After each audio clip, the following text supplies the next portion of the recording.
rebellion has always been in my, kind of DNA. I mean, if you go by astrological signs, I'm a Taurus and a Gemini, so I'm full of twice as much bullshit. Um, so rebellion was kind of a thing. And so the first it showed up in, substance use and Mm-hmm. trying to find a way to get around systems and skirt systems. I've always been pretty smart and I've always been pretty clever. So I put those things to nefarious use. And then I slowly started to kind of change, some of those things, use it a little bit for the better. But even the fighting thing, I remember going from spending a lot of time in the hole to spending a lot of time on Warden's Forum and fighting against the administration that way, and going into the law library and writing grievances. And so I had to turn those things into more positive things.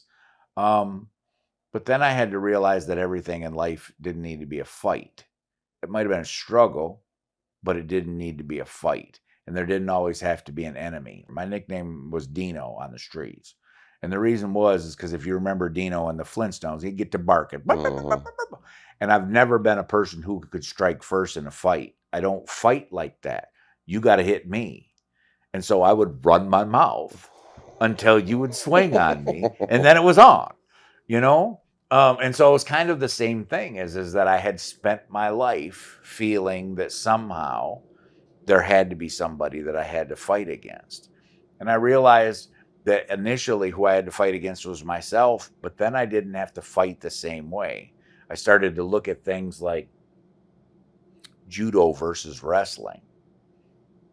I didn't have to wrestle myself into a position. I had to go full judo mode and figure out where I was supposed to be and then go farther down that road. If I was going to do things positive, I've always been a person who was, in the ditches. I had to go extreme in this way and then I'd overcorrect and find out this way. So even on the positivity, I'd go too hard and I'd be like, well, wait a minute, that's a little bit too much.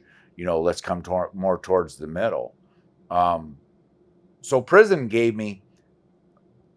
didn't do anything. Prison was an environment, and I do well under pressure.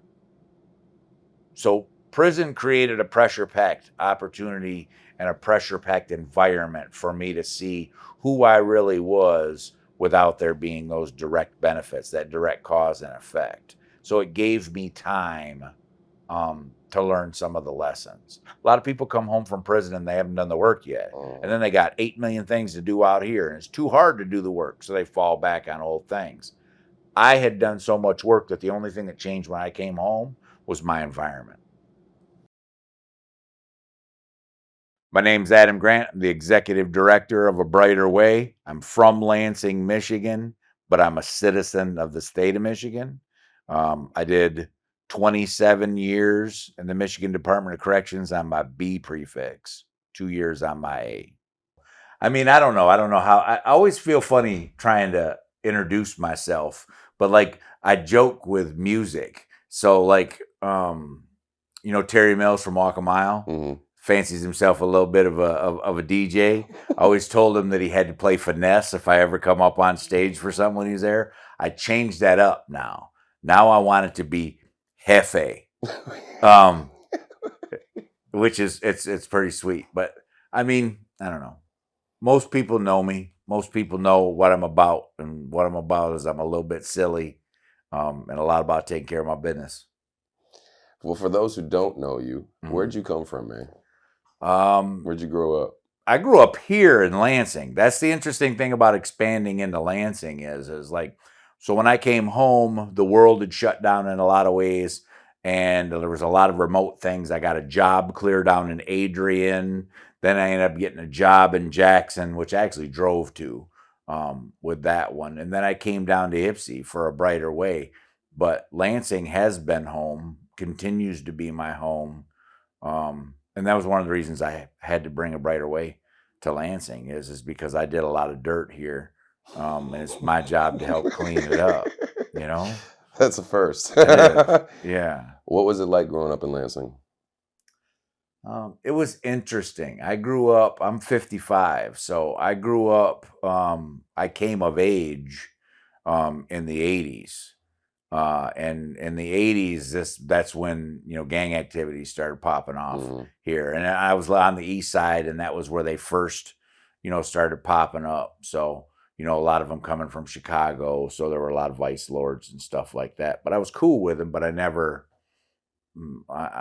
became affiliated. I never got directly involved. I was always peripherally involved with a lot of the people.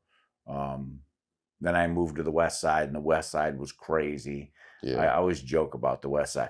So we're on the south side now. The south side of Lansing now used to be called the soft side, south side. There was really nothing that was happening over here. If you were over here, it was kind of, that ain't the case no more. This is where a lot of stuff was popping off, and that's why we've got the office here, is because this is exactly where we're needed. And we want to be close to people. But I kind of enjoyed growing up in Lansing as much as I could enjoy growing up, period. Went to Lansing Eastern, went to Patton Gill Junior High, both of which don't exist anymore. That's when you get old. Yeah. They've turned quarantine that I went to into a museum, and they've tore down my high school and my junior high school. I don't think any of my junior highs are still, or no, none of my junior highs. They turned my first junior high into an elementary school. Right. And then tore down all the rest of them. And then they ended up building one central middle school for everybody. The same with the high school. We're getting old, man. What were some of the things that you did, to pass the time as a kid? I was into sports. I enjoyed sports. I went through one growth spurt in my life. I was like, between 8th and 9th grade, I went from being 4'11" and weighing about 80 pounds to 6 foot and weighing 160 in like 10 and a half months. I literally went on vacation for 3 weeks, shorter than my mom, came back taller than my mom. My mom was like, "What were you feeding him?" I thought I was going to the NBA. I was out in Hunter Park every single day out there balling, because I never grew again. Never grew again. Well, I grew, but I didn't grow. So I enjoyed sports. I wasn't a good student. It wasn't because I couldn't. I just didn't like it. I didn't have the discipline. Me too.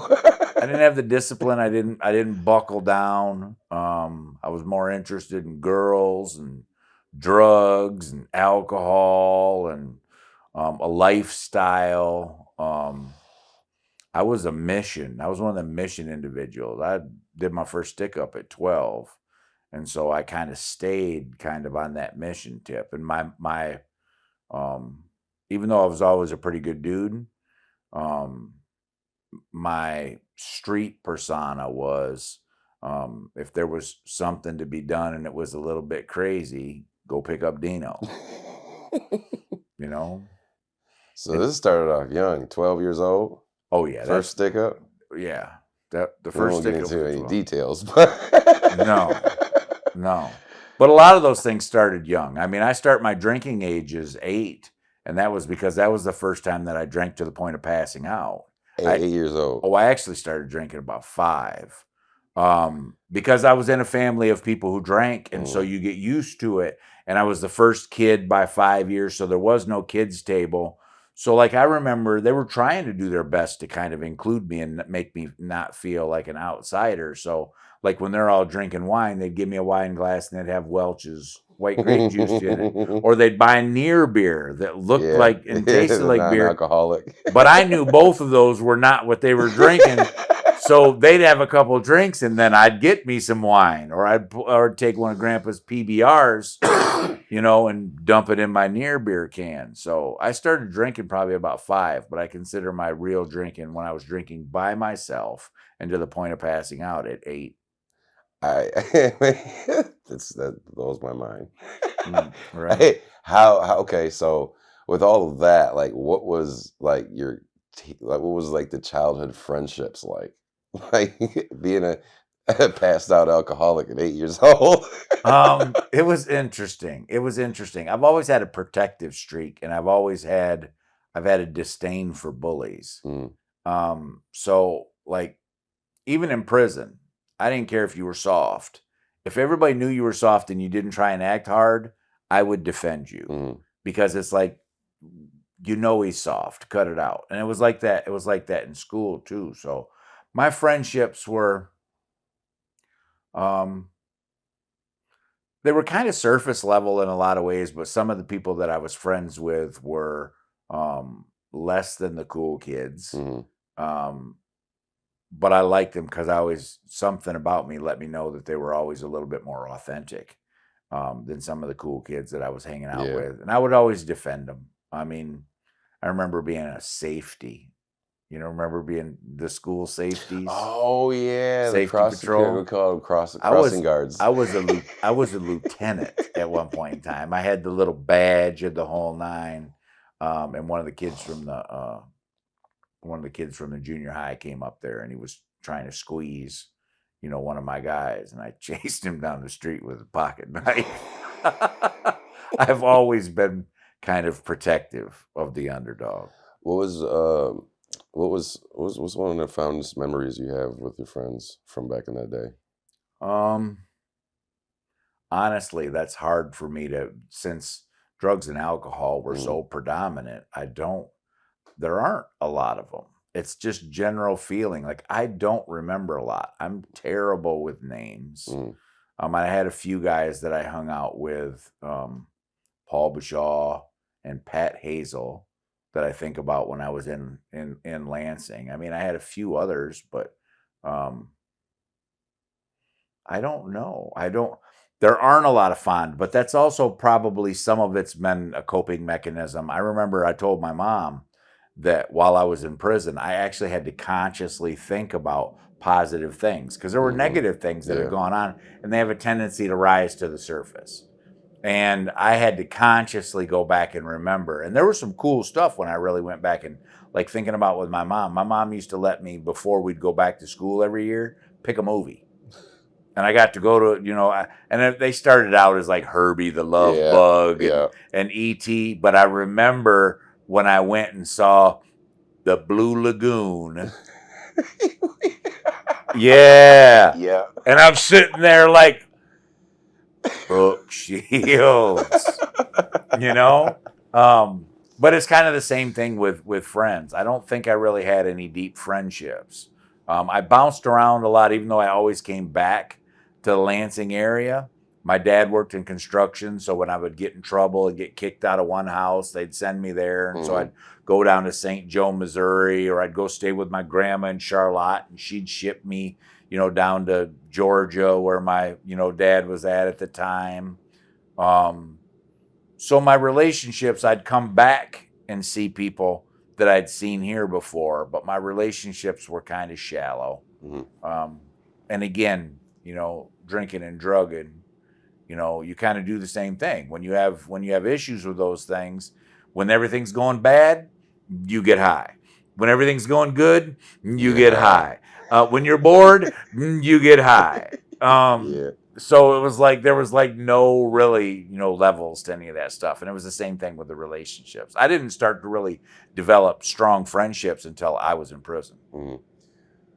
How did starting drinking at 8 and having a whole family of drinkers, how did that did you what was it like being a kid in that environment and essentially, like you said, just floating through things without, as we get older, we start to develop plans and goals and things like that. Was there anything like that when you were that age, like any kind of like desired like thing you might have wanted to do in the future? No, I Did you want to mean, be a police officer? no. I did want to be a lawyer, which is kind of ironic. I remember being at a pretty young age at one point in time thinking I wanted to be a lawyer. Yeah, everybody changes their mind after that. That's true. But I remember at some point in time, it was pretty early on that I realized that, I don't think I had hopes and aspirations. I can look at things now and I can even realize in some ways that I felt it, that I knew I was loved. I knew my mom loved Mhm. me. Once I met my dad, I knew my dad loved me. I had a stepdad that I knew didn't. Mm. And so that was really, kind of, an overarching during those formative years, like 2.5 to 8. Yeah. was stuck with somebody who obviously I wasn't his kid, and he was not happy about it. But I also remember that potential was a dirty word back then, because what they would tell me is you have such potential, but it was always a backhanded Yeah, it compliment. was always after you did something wrong. Yeah, but you're not Yeah. living up to Yeah. it. And it's like, well, I don't want this. I don't want this potential, because it seems to be holding me to a standard that I can't obtain. And I found it to be easier to be, a screw up, Mhm. um, than to be a success, because I could be successful for a while. But then as soon as I made a mistake, everybody was quick to point out the mistake. So I was like, why don't it just stay a mistake? How how soon before that you started going down the road where, like, if you look back, when was the turning point that ended up sending you to prison? Turning point was actually kind of early, and I don't know what it was, and I don't know why it kind of broke inside of me. That 12, when I talk about my first armed robbery, my grandpa passed away, and Mhm. my grandpa was a mythical creature to me. He was Mine six too. foot six, weighed about 300 pounds. Mine I too. watched him. He had a quarter horse, and I watched the horse step on his foot one day, and he straight blazing saddles, short punched him, and the horse dropped. That I mean, my grandpa was like this Paul Bunyan of a figure to me, and he was also one of the gentlest people that I ever knew, and one of the most protective people I ever knew. And so when he passed away, something broke, because I remember my mom saying, I got to share some information with you. Your grandpa passed away. And I remember my response being, okay, can I go to Jimmy's? I didn't internalize it. I didn't allow myself to feel it. It was like I'm moving on. Um, and everything just kind of went a little bit sideways from there. It was like I was less detached. I mean, I was more detached. And I don't know. I don't know what it was that went that way. That was right about the time that my dad and I started talking again too, because my dad hadn't been in my life for 9, 10 Mhm. years. Um, but he didn't quite know how to be the father of a 12-year-old son. So I don't know. I think those were the things that kind of set me on my way. I mean, I caught my first adult case. I'd been 17 for like 6 hours. Went to prison. I'd already been to jail 3 times. Went to prison at 19. Went back to prison for those 27 years at 23. So those were always just, it was never a question. I remember my dad driving. We were living down in Manitou Beach, and we were driving by Jackson to go to my grandma's. And he said, if you keep it up, that's where you're going to end up.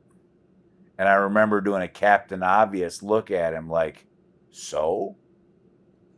Like I knew that was the case. I had nothing else in my mind that would tell me anything otherwise. And it wasn't until I was sitting in prison with a 27 to 50 and 2 for the gun that I started to realize, I might have some choices to make. Everything else I thought was not a choice for me to make.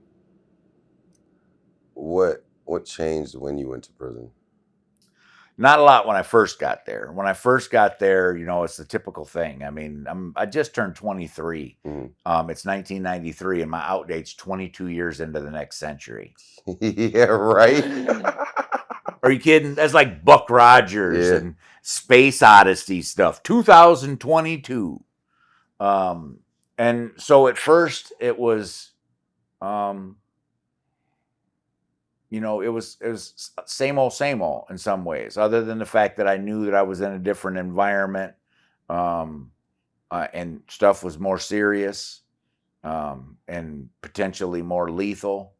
Um, but after a while, I started to try some things on. I started to realize that if I could make negative impacts on the world, it only made sense that I could make positive ones. Mhm. so I tried that a little bit, and I was straddling the fence for a long time, but I started doing a lot of good things while I was doing some negative things. And I couldn't quite let go of the negative things just because they were familiar. Mm-hmm. And also, I always felt like I needed something to fall back on. If I went 10 toes down on the good side of things and it didn't work out, what was I going to do? Yeah. So let me do a little bit of dirt here.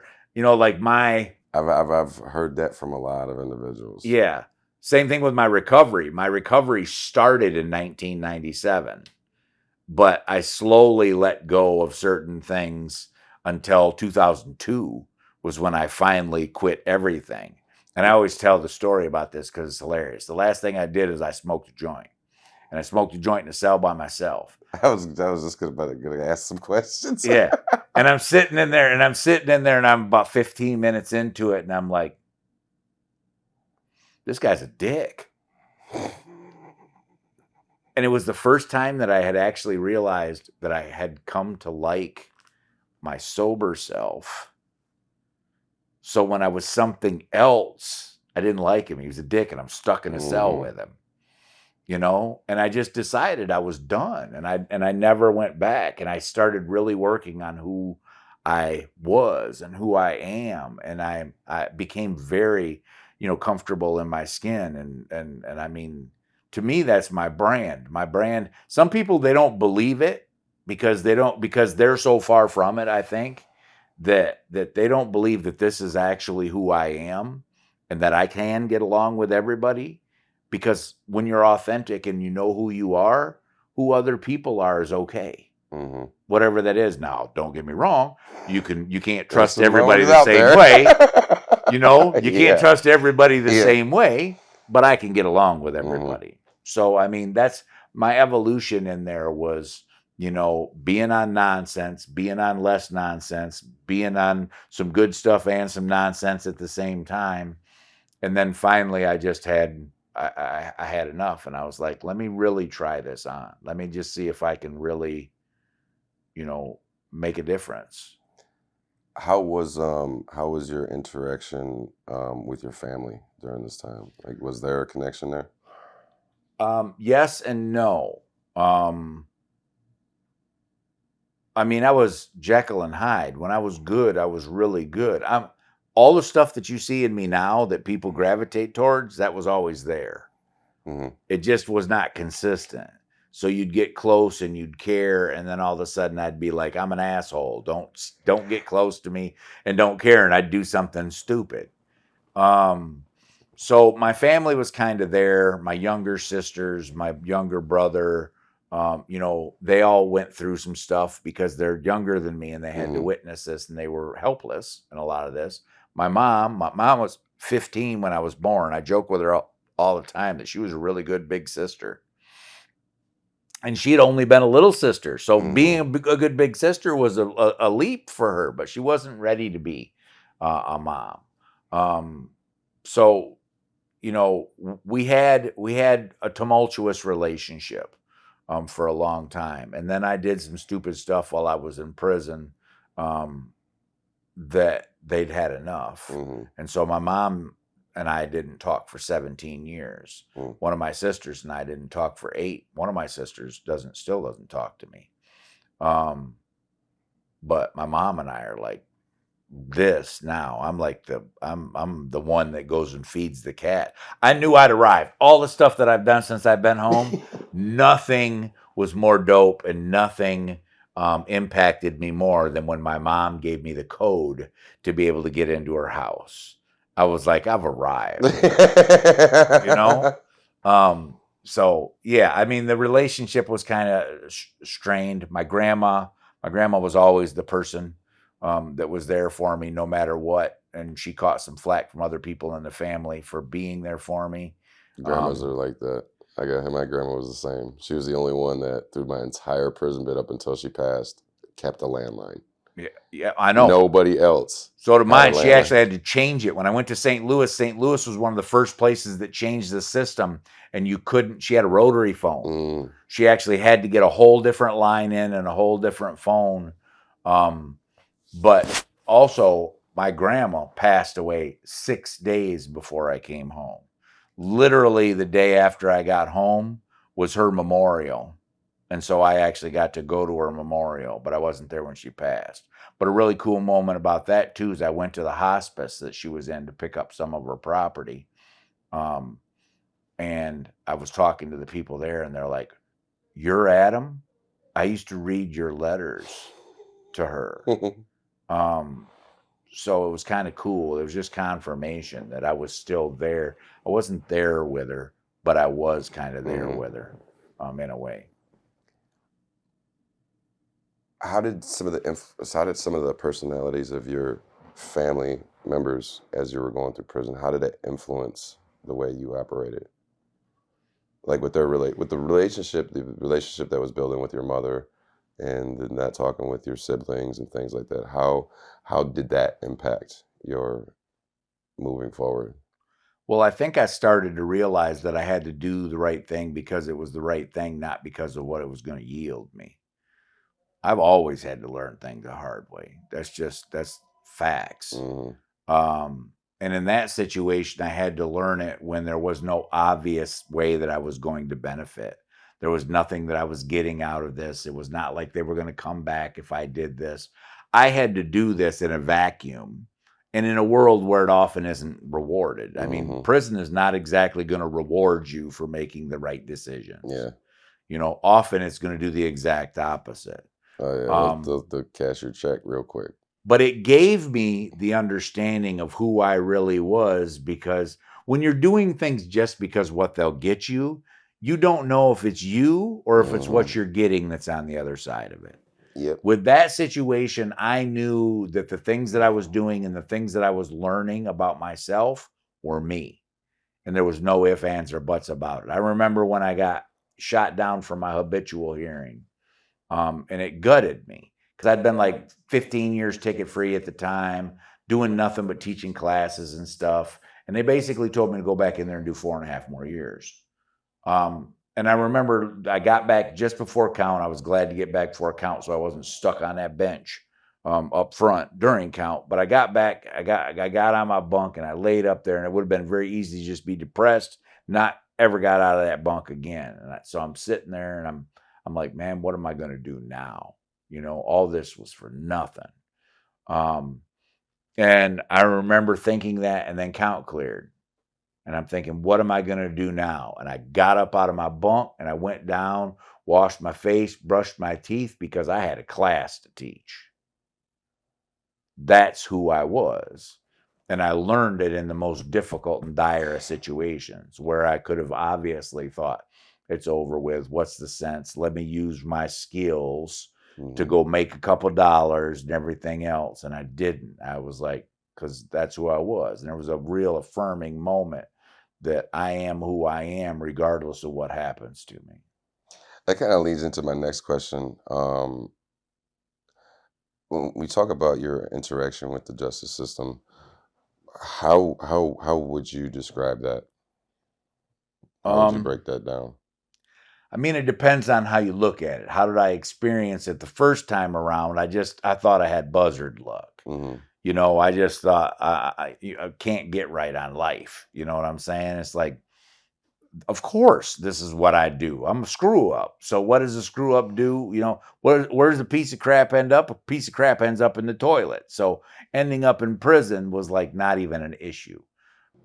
How did that transition occur from doing dumb shit to being on the warden's forum and trying to correct dumb shit? How did that even happen? That specific one, I don't remember, other than the fact that at MR back in the days, anybody who was on MR back in the days would see the warden's forum stuff. And I don't remember who it was, but somebody was talking shit to the warden. I was like, I want to do that. And I got on there and I was so good at the warden's forum, and everybody appreciate the way that I fought for him, that I was on the warden's forum for 3 straight years, despite the fact that you're only supposed to be able to serve 2 terms. Hmm. Because every time somebody would run against me, the other guys on the rock would go up to him and say, dog, you Let it either go. ain't running or Let you it got to go. go. Let it go. Right. And so literally, if nobody's running against you, they have to let you, because Yeah. there has to be representation. So for 3 straight years, I was on the warden's forum. I got to the point, literally at one point in time, where um, uh, Warden Winthrop said something. Basically, she said something about, this. I've given you my answer. This is it. Period. End of discussion. And I remember citing Robert's Rules of Orders to her and saying, "I'm the chairman of this. This issue is not over with until I say it's over with." And she ended up leaving, and she never came back. She started sending Renico to a lot of the meetings after that while I was there.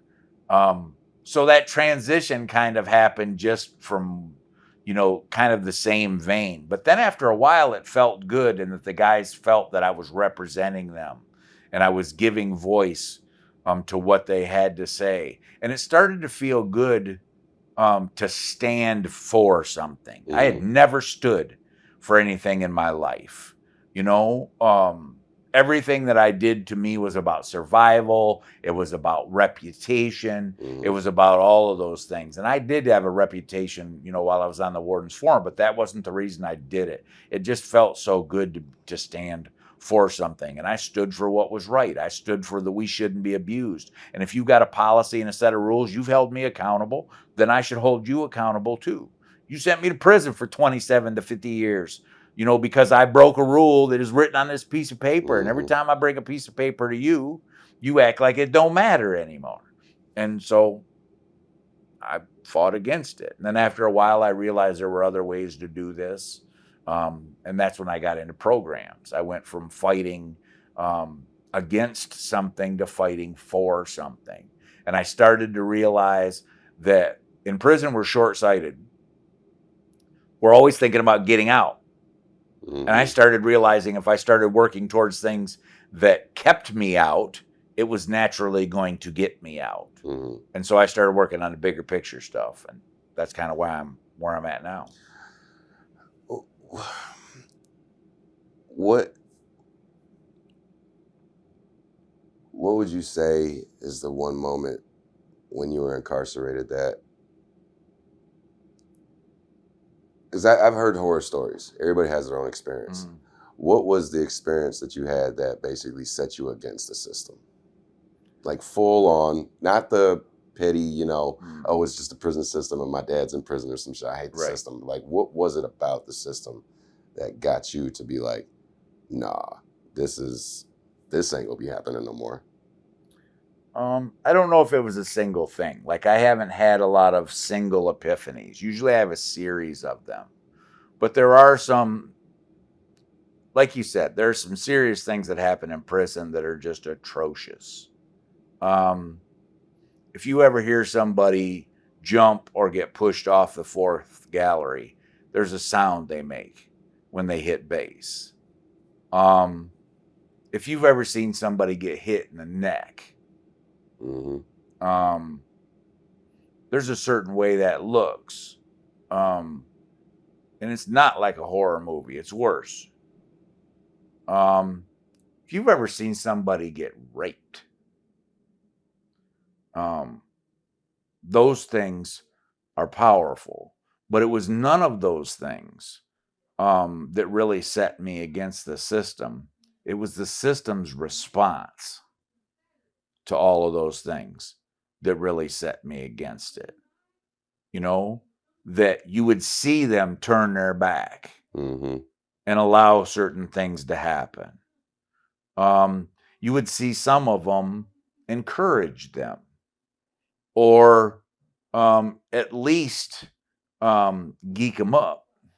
I mean, we've seen that with the juvenile detention centers that they've just been talking about recently, forcing these kids to, to underground fight club type stuff. Because who's gonna listen to a kid in a juvenile system? Exactly. And if you think about that too, even the juvenile system as a whole, I was blessed. I didn't go to the juvenile system. I talk about privilege all the time. And I know, had I have been a younger black boy instead of a young white boy, I probably would have been to the juvenile system. And I know I've got enough friends that have been in there to know that it's disgusting. I mean, think about this for a minute. Think about just the hormonal and Mhm. physical differences of an 11-year-old and a 17-year-old. And you've got them housed together. The Mhm. trauma is just insane. We just got done talking about the things that we saw in adult prisons where our Mhm. brain is at least semi-formed. I know what it was like to be molested as a kid and how it affects the way that you look at everything, let alone sexuality Mhm. growing up. You're putting kids into a situation. That's what I'm talking about, this idea of being disgusted at how the system responds to things. The fact that we will throw kids away says a lot about our society. The fact that we try them as adults says a lot about who we are as society. And to me, it was just disgusting. It goes all the way back to the policeman of the playground thing, fifth grade. That's what they called me because I'm always taking the bullies on. That still bothered me when I got there. And so I tapped into the more positive aspect of it. And I still do it in some ways. I Mhm. still fight against. The system has changed a lot of times, but I think about the Abraham Lincoln quote, if I make my enemy my friend, have I not defeated my enemy? And I think there's a little bit of that now. I didn't understand that before. And it's like now we need to be in those rooms. We need to get Mhm. them to look differently. My ask a lot of times is, they'll be like, well, what's the ask? Well, the ask is always money. You can't do anything in this world without money. But the other thing is when you go somewhere and somebody starts talking about those people, I want them to say, oh, you mean like my friend Adam? Mhm. you know, because that's what we need is we need proactive champions in different areas. And we can't always be that for ourselves. What are with everything that you've experienced in your life and all the people that you've worked with and that you've helped, since becoming a director of the right away and all the stuff prior, Mm. what would you say interacting with all of these different lives and different backgrounds, what would you say has shown itself to be a overall misconception about people who've been through the system? Um, well, I think the biggest problem is I don't think there's major misconceptions about the people when you really look at them as people. I think the thing is somehow we're less than people. Um, that somehow we're irredeemable and we're too far down the road. What it is that they know their system sucks. And so they know it's not going to fix anything, but they don't want to look at us as people. I've always found that people are exactly that. They're people. And it doesn't matter where they work, what uniform they wear, what experiences they've had. There's some basic things that bind us all. And if you feed those, what you feed grows Mm, and what you starve out will die. It may not die entirely, but it'll go dormant. Um, and I think that they sometimes somehow think that they can beat it out of somebody. They were not going to beat anything out of me. I've been obstinate and stubborn my entire life. The last thing that you were going to do is basically tell me you were going to beat something out of me and think it was going to work.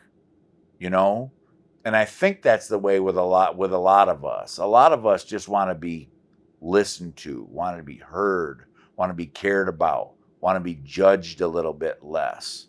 I mean, I learned how to do that in prison, which is not a place that it happens. And it also was, people were so hungry for it. I remember at Ken Ross I was an A2 for a long time, and you've got that long walk that comes out to the yard. And mm, I would start to make that walk, and by the time I'd get to the end of it, there'd be 5, 6, 7 people at the end of that walk waiting to talk to me. And they would all talk to me at the same time. I got really good at listening to multiple conversations at the same time.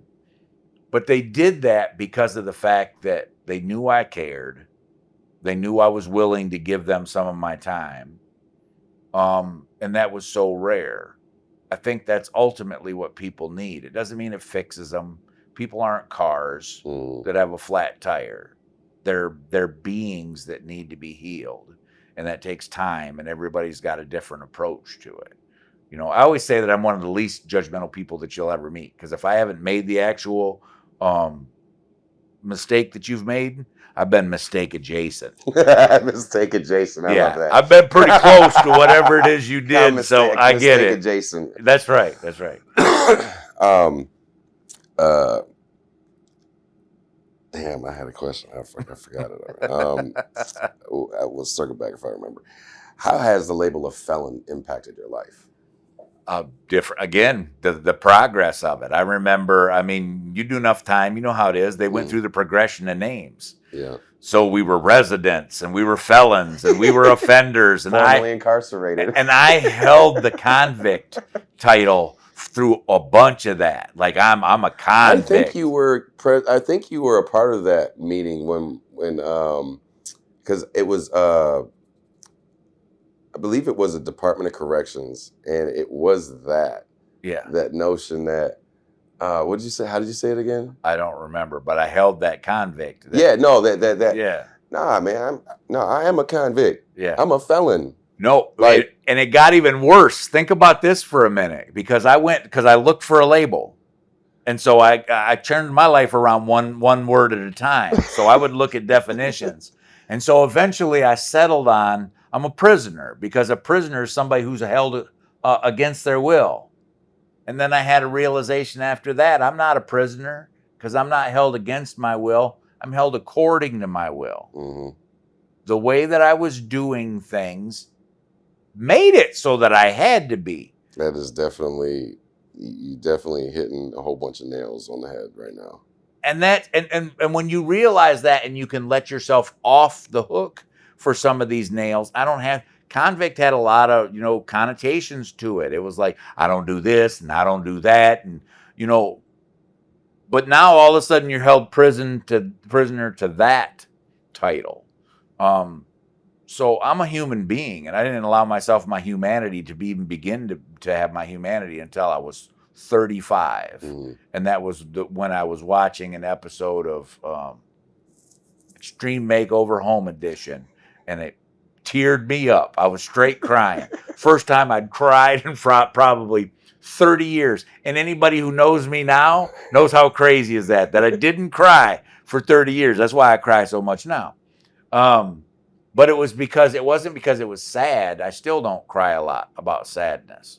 I still don't allow myself to be angry very often, but I'll cry in a heartbeat if I'm touched. Mm-hmm. And a lot of times when I'm in a room looking out at a bunch of people who've been through some shit, that touches me, because I know that what I'm saying resonates, because they've been there, they've felt that, they've done that. So,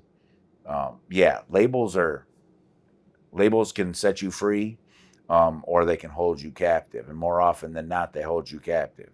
Speaking of labels, with felon or formerly incarcerated or convict, like what I have often had the argument with people that the culture of prison, and when I say culture, I don't mean like, we're all like criminals and things like that, but like there's a way that we go about things in prison, the way we interact with each other, the way we go about showing respect at different levels.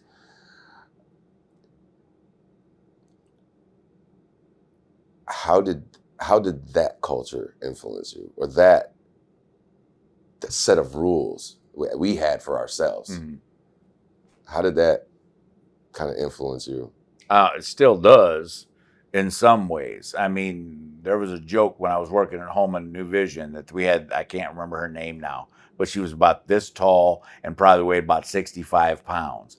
And somebody told me that I had to call the cops on her and trespass her. I'm like, I've never called the cops in my life, and this is not going to be the first time that I do. Yeah. So those things continue to be things that I have to weigh now, because my instinct. We had an incident at the office in Ypsi, the old office in Ypsi, when one of the people in the office got jumped in the parking lot. Came in. Matter of fact, we were doing a Q&A live that day, and they stumbled in, and we had to shut everything down. And then we all rolled out into the parking lot looking for I them. was told about that just recently. Yeah. So I was told, hey, Everybody activated. Ain't no, and then, but the one thing that, hey, we were all just like, boom, we're on our way. Now, most everybody else didn't pump the brakes. I got down to the bottom of the steps and we're getting ready to go on the street, and I'm thinking to myself, ABW can't be dragging somebody in the street. Yeah, I heard somebody. You were, and I everybody was ready to go, and there was one voice of reason, and everybody was like, "Yeah, we can't do this." Yeah, but then I pulled everybody back, and then a couple of them still, as soon as I turned my back, they rolled out and went back out, and so then I had to go back out and look for them, and so a lot of those things. I mean, you've done things for a big chunk of your life. And some of them I still agree with. Like, I grew up in an era that nobody liked to tattletale. It was before snitching. You know what I'm saying? And it's not that there is not a time or a place. I'm a law-abiding citizen now. I'm not taking anything into my own. You probably better not break into my house. You're right. Because I am going to call the police because that's their job and I pay my taxes. And honestly, that's only because I'm technically not allowed to own a firearm. That's exactly correct. So you use the systems that are in place for you. So if I had a firearm, we ain't going to be calling the police. Don't worry about that. And those things, and I don't think all those things are necessarily bad. I think what's bad is when they are out of proportion. And it's like, I will never do this. When you tell yourself you will never do that, that means you're no longer weighing the situations. So I still haven't called the cops on somebody. But that doesn't mean that I won't. Under the right circumstances, I have to weigh those things. But it used to be, never call the cops. Never do this. I used to tell people before I came home, but I'd got my stuff together. Stop telling me stuff about what you're doing in here. Because if you're telling me stuff that I shouldn't know, it means you're telling somebody else too. And so when they go tell on you, you're going to be Adam Square ass told on you. And I'm the one that ain't. You know, I'm the one that ain't. I can hold my mud. You know? So, yeah, there's a lot of those things that kind of stick with you. But, you know, there's a lot of us that had that convict mentality before we even went to prison. It just got solidified and tempered in there. Do you think that has a lot to do with the closeness of people in our community, the formerly incarcerated? I know for me, when I show up at these events, like I don't get nothing but love, and it's not even the people don't even have to. I don't even have to know these people, right? But because we grew up in a certain place, it's almost like there's I don't know. It's almost like there's an extra level of trust that normal people don't have, and maybe trust is not the right word to use. I think it's a level of understanding. We understand one another because there's a whole lot of them that I don't necessarily fully trust. I didn't trust them while I was in there, but there is that cultural component to it. We understand it. We have shared. I also think part of it is if we're honest about it, is part of that camaraderie and closeness is because we've trauma bonded. Yeah. We've bonded over similar, like one of the things that I use when I go to a lot of these events, especially when you have mixed company, where you have people who haven't been locked up and people who have.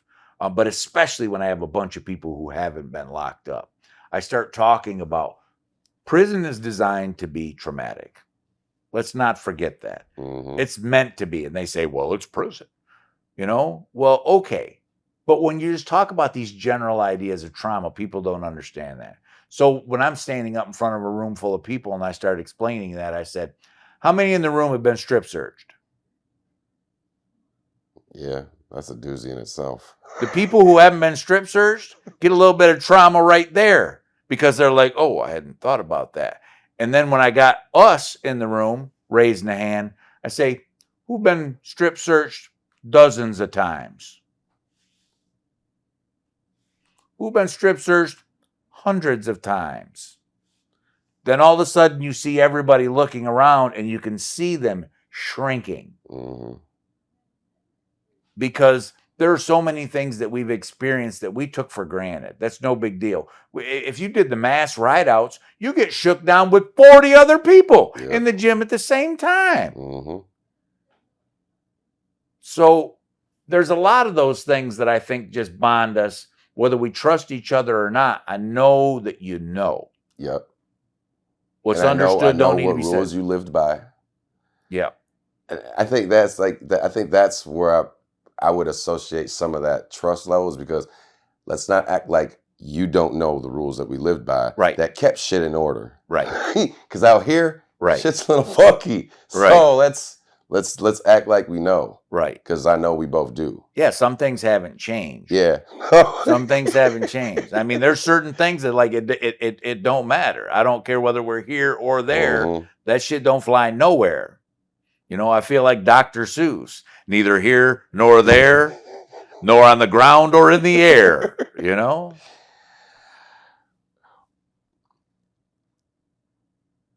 Where are you at now? I'm in my bliss, man. I mean, I am. Not because everything is amazing. I mean, I got stuff going on. I got health issues. I lived in prison forever. I had hepatitis C for years that they didn't tell me about. Then they misdiagnosed me and then let it get worse. So I got some liver issues. I'm not just fat. I'm retaining water. So I got some stuff going on like anybody else. You know, we were just talking about health insurance and how much it costs, but I gladly pay those. I'm one of those guys that still has a checkbook on occasion and still writes a check on occasion and does it not with as big a smile on my face as I did it 3 years ago, but writes it with a smile on my face because I'm glad to be able to do it. I'm glad to be able to pay my bills. I'm glad to be able to do a little extra. I'm glad to be able to help people out when I can. I mean, and I'm doing a job that I love. I don't always love aspects of it. I mean, it's work. You know, that's what it is. I mean, there are aspects of it that are going to be heavier than others. But I'm grateful to be able to work in a space where I feel like I'm making an impact, where I'm available to help change people's lives, and I'm there to do it in a dignified way. So we were just talking about the new office and how it looks. There's a reason why it looks like this. It's not just out of ego and vanity and stuff like that. It's you deserve nice shit. You know what I'm saying? And a lot of times the stuff that's going on in this space is charity, and it feels charitable. You got 4 chairs in a room and none of them match because they all got donated from somewhere else. You know, and they look like your Aunt Matilda, you know, had them in the 1930s. That's fine. Thank you, Aunt Matilda. You're having all the people that work for organizations. Fuck you, Adam. Right. Right. And those things are true. And if that's what you can do, that's what you can do. But I'm a firm believer in putting your money where your mouth is. So this isn't all a brighter way thing. I have done a lot of this because of my vision and because of what I believe, and I'm bringing a brighter way with it. The stuff that you see that's nice around here, all the color scheme, the furniture and stuff like that, I bought it. I bought it because I didn't want to have to go through the other stuff. I didn't want to have to go through the approvals, and I want people to come in. Oh, I thought something was falling apart. And I want people to come in and have one less psychological weight on them. I believe that they have the ability to do these things and have the right to do it in a dignified manner, not feeling like a charity case, because they're not. They're a human being. And I think we need them as much as they need us. And then ultimately they will end up helping the next person. I can't do this on my own. Reentry to me is recruiting. I'm recruiting people to do the work for the next group of people that are coming out because I'm not always going to be here. And when I look at it like that, you're damn straight I'll invest in it. So I'm living in my bliss, you know, right now. World's crazy. That's all funding and stuff like that. That's not blissful. But I mean, I got rich people problems, not because I'm rich, but these are first world problems, and I'll take them.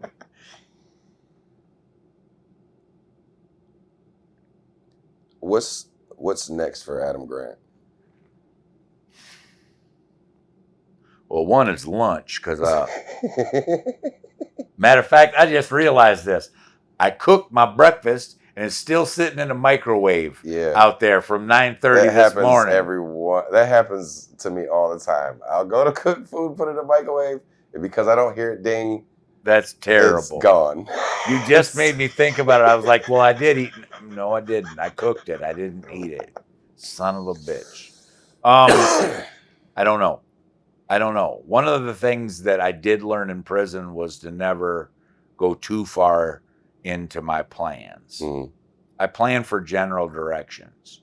So, like, I'm not saying that I'm heading due north and I'm never going to be taken off. I know that I'm heading north. So sometimes that's north northeast, sometimes that's north northwest. I'm heading in that general direction. It comes along with my philosophy that a lot of times people spend a lot of their life looking for answers. Then they become captive to their answers, and then they start defending their answers instead of looking for more information. I've found that life for me is better defined by better questions. So it leaves me open. It leaves me to the point where I'm constantly making some kind of adjustments. Um, so I don't know what's next for Adam. It could be um, a brighter way. Could be, the forever thing. But there'll be other things that are also done on the side. There could be somewhere else that I'm called to do things, and then I'm meant to help groom the next individual to take this over. It's not politics. I know that because my wife, I love my wife too much, and I told her I would never do that to her, or because people try and convince me all the time. So I don't know exactly what that is. All I know is I will continue to do what I do. I will show up where I'm needed and where I can. Um, that doesn't mean I show up everywhere, because I have to show up for me and I have to show up for my family too. Like this last weekend. It was, I couldn't go to as many events. I went to one and I brought my nephew with me. I got to show you the shoes too. Oh, He got a you sweet got pair his of shoes shoes. nice. But I showed up for them, and it was an intense. They don't get me like that very often. So I literally took off at 10 o'clock in the morning and came home at 8:30 at night. But it was I invested in them. So I don't know what's next, but I don't fear it. I welcome it. And I've prepared for issues.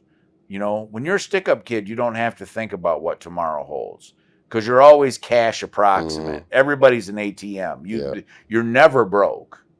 But when you're working and you're making slow money as opposed to fast money, you have to think about those things. And a lot of our people don't. A lot of our people are working paycheck to paycheck, and they're working, because from the day I came home, knew I had to save, I had to contribute, all of those things. So I had a really good formula in my mind. Even when I was making $14.50 an hour and working part-time, I was contributing to the household, and I was also starting to save, immediately.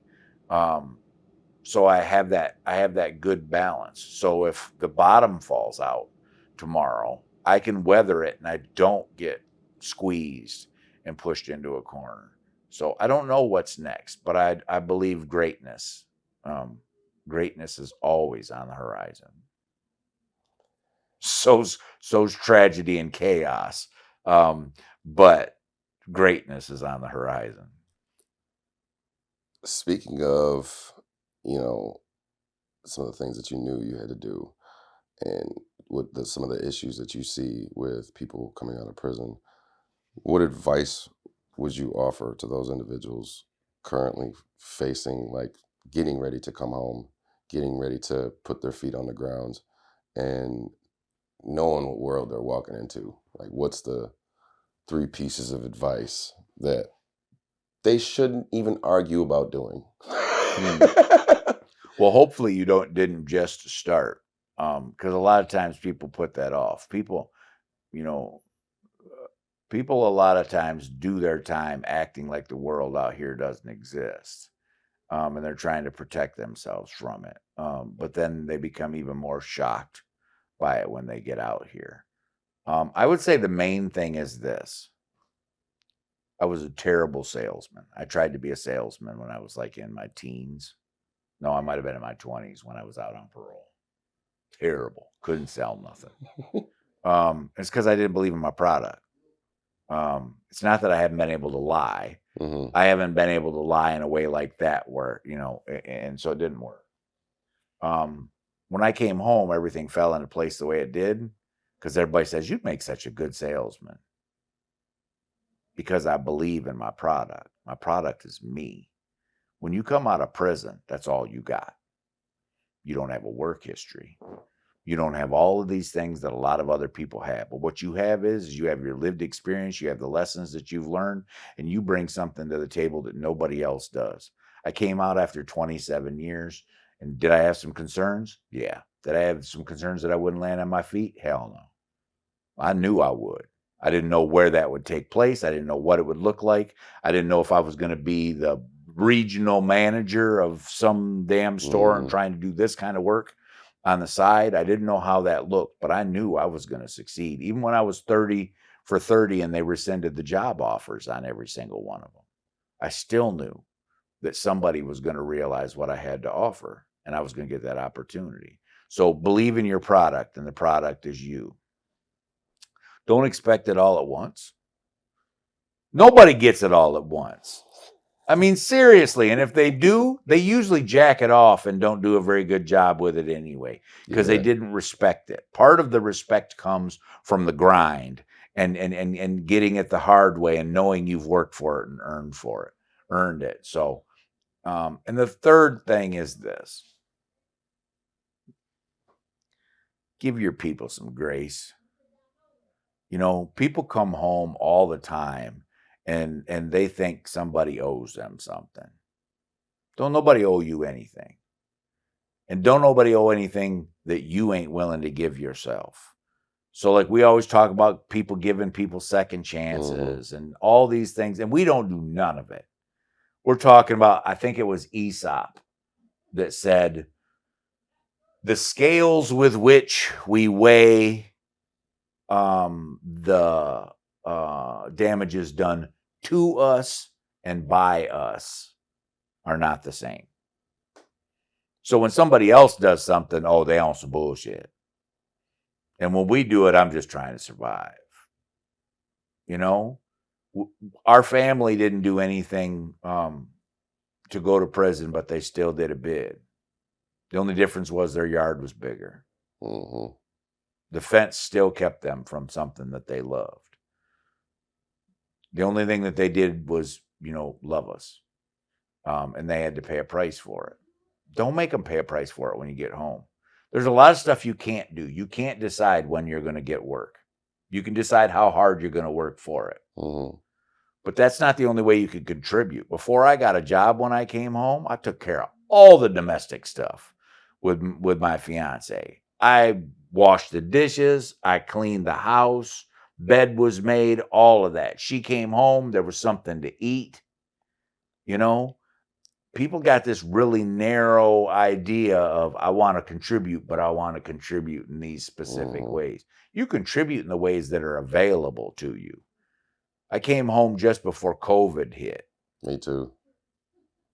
I went out and I was the mighty hunter. I got to be the conqueror. I went out and came back with toilet paper.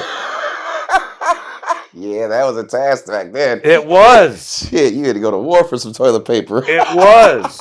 And was crazy. And so those were the kind of things that I did. You came back the hero. That's right. I did. And when I got the job for $14.50 an hour for part-time, my wife was like, you don't have to kick in on the rent yet. You're not. I said, yes, I do. And so sometimes we take the easy route. And they'll tell you, here, I want to make it easier on you. But easy ain't what life is going to be. So why would you take the easy route? Why wouldn't you take what the route that your life is going to take? It requires some difficult decisions. Like I said, first paycheck, save some, put some, $14.50 in part-time. I'm not talking big numbers in any of these things, but saved some, paid some on the rent, and bought a speaker, Ion rock blocker speaker with the microphone Yeah. so that I could go around and share my story.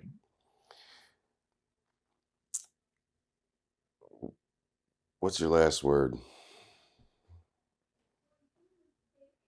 Hope. I mean, people ask a lot of times, you know, what do people need in reentry? And we're always talking about the same thing: housing. Absolutely, you need housing. Mhm. Hope won't keep you warm. I get that. Um, but hope will lead you to housing. We need transportation. Yep.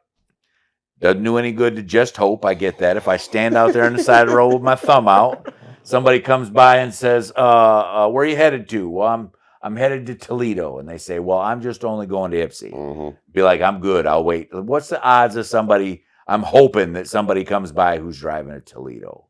But all of those things are kind of sometimes wasted and squandered if you don't have hope.